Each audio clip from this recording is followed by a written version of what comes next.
ఈ వ్యూహము Soros batch మన దగ్గర కాదు, చాలా దేశాల్లో ఆడుతూ ఉంటుంది. లేటెస్ట్గా టాంజానియా అనే ఒక దేశంలో ఎన్నికలు జరిగితే అక్కడ ఒక లేడీ గెలిచింది అధ్యక్షురాలిగా. గెలిచిన వెంటనే రోడ్ల మీదకి వస్తారు జనాలందరూ. ఇది రెగ్యులర్ వ్యూహం చాలా దేశాల్లో, కొన్ని 10 దేశాల్లో జరుగుతుంది. ఎలక్షన్ జరిగేదాకా సైలెంట్గా ఉండి రిజల్ట్ తమ నచ్చిన వాడికి పక్షాన రాకపోతే వెంటనే రోడ్డు మీదకి వచ్చి కార్లు, లారీలు, టైర్లు కాలబెట్టడము, రోడ్ల మీద విధ్వంసం సృష్టించడము, వీలైతే కొంతమందిని చంపేయడము. హింస చేస్తే ఏముంది, ఆ ఎలక్షన్ క్యాన్సిల్ అయిపోతుంది.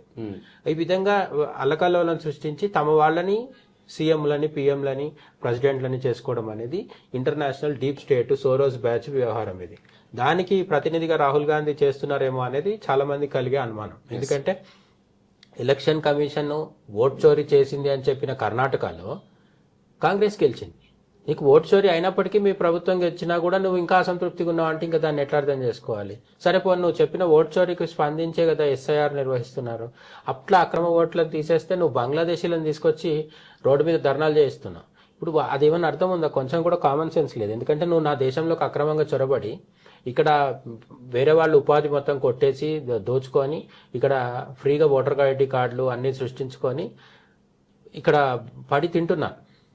ఇవన్నీ తిన్నది కాకుండా మన ఇంట్లోకి వచ్చి మన ఇంట్లో ఉన్న ఆహార పదార్థాలు అన్ని తినేసిన చుండెలుకలు, పందికొక్కులు మందు పెడితే మన ఇంటి ముందర ధర్నా చేస్తే ఎట్లుందో ఇది కూడా అట్లానే ఉంటుంది.